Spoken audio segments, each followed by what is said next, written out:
Ahora vamos a platicar sobre la investigación cualitativa también, pero la fenomenológica, ¿vale? Bueno, primero, ¿qué es la fenomenología? La fenomenología, como su nombre lo indica, es el estudio de los fenómenos, ¿vale? Sin embargo, bueno, para estudiar un fenómeno puede ser desde diferentes enfoques, ¿vale? Desde la investigación cuantitativa o desde otras formas de investigación o estudiar el agua, la tierra, la naturaleza, también sería estudiar un fenómeno, ¿vale? En este caso no, cuando hablamos de fenomenología desde la investigación cualitativa se refiere específicamente a fenómenos sociales, ¿vale? Y bueno, esta investigación o este tipo de investigación va a tener diferentes formas de llegar o tratar de estudiar esos fenómenos sociales o algunos otros también, pero desde las personas, desde las fuentes sociales, ¿ok? Primero vamos a empezar con la fenomenología clásica. Que como su nombre lo indica, es el estudio del fenómeno, el cual se puede hacer a través de diferentes formas o diferentes técnicas, ¿vale? Por ejemplo, la entrevista, también algún autorreporte, también puede ser a través de un grupo focal, a través de la observación, por ejemplo, pero hacemos un estudio de interpretación y volvemos al tema de la hermenéutica. Sin embargo, estás estudiando de manera específica un fenómeno, ¿vale? En la hermenéutica puedes estudiar un texto, puedes estudiar una canción o puedes estudiar el comportamiento humano, pero no necesariamente es un fenómeno. Aquí sí estamos hablando del estudio de un fenómeno. También les decía, una vez que se hace este tipo de investigación, por ejemplo, se hace una entrevista, se hace un grupo focal, lo que pasa después es hacerle una transcripción, ¿sale? Es decir, todo lo que se platicó, todo lo que se en la entrevista, en el grupo focal, hay que posteriormente en la computadora hacer una transcripción de toda la entrevista, todo lo que dure, para poder entender, rescatar la información, generar algunos círculos hermenéuticos de interpretación, y sacar categorías, comparar a las personas, entrelazar información, etcétera, ¿vale? De eso se trata la fenomenología de manera general.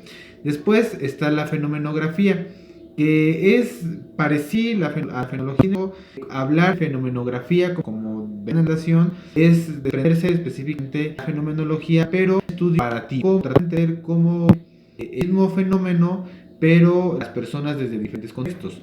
Por ejemplo, pensemos en esta condición en la que encontramos ahorita, que quería ser fenomenología, a lo mejor de cómo es el estar en casa entre las personas mayores, por ejemplo, o las personas jóvenes o los niños. No es lo mismo quedarse en casa siendo un joven que a lo mejor podrá estar entretenido con las tareas como ustedes o con internet o cosas por el estilo, a un niño que a lo mejor necesita más de jugar o de convivir o de salir o de los amigos, o a una persona mayor que probablemente también esté en el encierro, ¿vale?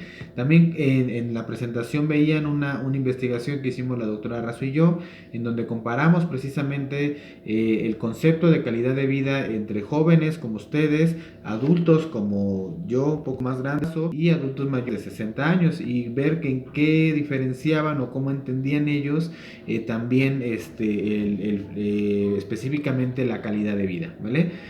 También, perdón, se me olvidó decirles, en la fenomenología clásica, igual en la presentación veían algunos ejemplos, y también yo les había mandado anteriormente que hice con un grupo de mujeres mayores, ¿vale? Bueno, con 4 grupos de mujeres mayores sobre el fenómeno del estrés o de las situaciones estresantes en esas mujeres mayores. Entonces es específicamente tratar de identificar ese fenómeno, cómo se manifiesta, cómo se presenta, y posteriormente describir ese fenómeno, ¿vale? Después tenemos la narrativa testimonial. Bueno, aunque en el cuadro primero está la narrativa testimonial, pero en el orden de la presentación está primero la teoría fundamental, ¿vale? Bueno, la narrativa testimonial, como veían ustedes en la presentación, es muy parecida a la autobiografía, que es una técnica o la historia de vida, perdón, que es una técnica que se usa mucho en gerontología, precisamente por la característica, por el tiempo que tiene la persona, por las experiencias que nos puede aportar, etcétera, ¿vale? Entonces, sin embargo, en la narrativa testimonial se trata específicamente de una narración desde la persona, ¿vale? Cuando se hace una historia de vida, el investigador va guiando las preguntas o va buscando ciertos temas o va vinculando o orientando a la persona, ¿sale? Por eso específicamente la autobiografía o la historia de vida se considera más una técnica etnográfica. En el caso de la narrativa testimonial no es así, sino la persona, el investigador, bueno, perdón, el investigado es el que expresa su experiencia, narra su experiencia como su nombre lo dice, da su testimonio sobre lo que está viviendo, ¿sale? Por ejemplo, podríamos hacer, volviendo un poco, posterior a que termine este fenómeno, con algunos adultos mayores que nos den su testimonio de cómo vivieron este encierro, por ejemplo, los que estén sanos y salvos, por supuesto, pero también si alguno lamentablemente haya enfermado y que haya podido sobrevivir, también podríamos saber cómo hizo, ¿sale? Que comió, quién lo cuidó, y a partir de ese testimonio tratar de entender ese fenómeno que es vivir con el COVID-19 en estos tiempos como adulto mayor, ¿vale? Bueno, y finalmente tenemos la teoría fundamentada, que esta también es una investigación cualitativa, también fenomenológica, bueno, por lo menos algunos autores así lo consideran, y esta consiste también a través de la entrevista, sobre todo de la entrevista, aunque se puede hacer con grupos focales, pero la entrevista creo que es una mejor herramienta. Tú vas investigando un fenómeno, tú vas conociendo un fenómeno, pero con la intención, o desde que tú empiezas eso intentas, con la intención de generar una teoría. ¿A qué se refiere una teoría? Un modo de explicar, un entendimiento más específico sobre un fenómeno. No es igual que la fenomenología clásica, porque la fenomenología clásica lo que hace es conoce el fenómeno, ve el fenómeno, por ejemplo aquí mi vaso de agua, ve el fenómeno y posteriormente lo describe, ¿sale? Esa es la fenomenología clásica. Pero cuando hablamos de teoría fundamentada, no es sino ir tratando de por qué un vaso de agua, por qué esta agua, y tratar de explicar cuál es su sabor, qué contenido tiene, su textura, pero desde un entendimiento, por supuesto, cualitativo, ¿sale? Y creas una teoría, ¿sale? Los teóricos que desarrollaron esta forma de entendimiento precisamente argumentaban eso, que no era la única manera de desarrollar teoría, en donde los investigadores poníamos como nuestro conocimiento y desarrollábamos esa teoría, sino que acá lo que pretende es, tú puedes desarrollar la investigación como investigador, pero yendo a las personas, conociendo a las personas, que ellos te vayan explicando, narrando su experiencia, y a partir de esa experiencia tú haces una teoría, ¿vale? Bueno, estos son los estudios fenomenológicos, son, creo yo, de los más desarrollados en investigación cualitativa. Como les decía, bueno, tiene diferentes técnicas como la entrevista, el autorreporte, los grupos focales, la narrativa testimonial, la entrevista individual, la entrevista semiestructurada, etcétera, ¿vale? Tiene varias técnicas de trabajo.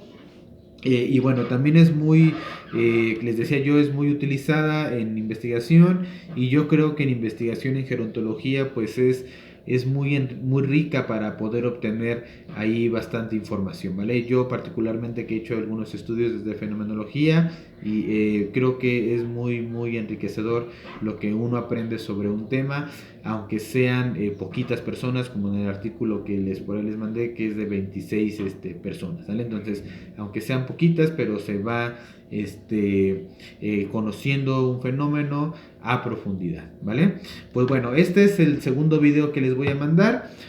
Posteriormente, ya regresando de las vacaciones, recuerden en esta semana que viene después de esta, bueno, vamos también a descansar, porque yo sé, ustedes como yo, que esto realmente creo que representa mucho más trabajo, tanto para ustedes, estar al pendiente de lo que sus profesores quieren, de hacer sus trabajos, pero bueno, también para nosotros es estar revisando trabajos, haciendo presentaciones, haciendo estos videos, y bueno, pues también nos vamos a tomar este descanso de vacaciones.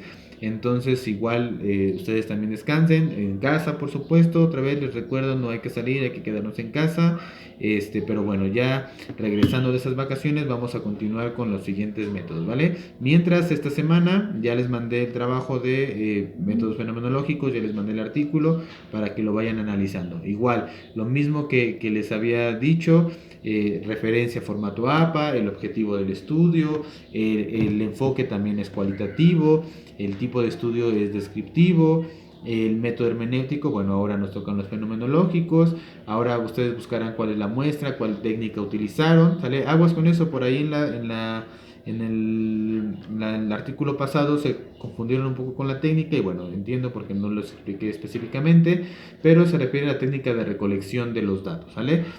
Hay técnicas para el muestreo como la que vieron de la bola de nieve y hay también técnicas de análisis de datos, que esa es la siguiente columna, ¿vale? Pero en este caso la técnica se refiere a la técnica de recolección de datos, entrevistas o grupos focales. Y bueno, el análisis de los datos y finalmente los resultados, ¿vale? Bueno, entonces, bueno, estamos en contacto, chicos. Trabajen con esta ficha esta semana. Igual tienen hasta el fin de semana para mandármela. Igual les iré yo revisando. Y bueno, regresando de vacaciones, les mando más material y volvemos a las actividades, ¿vale? Que les vaya bien, que tengan bonita tarde, cuídense mucho, quédense en casa y bueno, traten de trabajar, pero también de descansar un poco. Chao.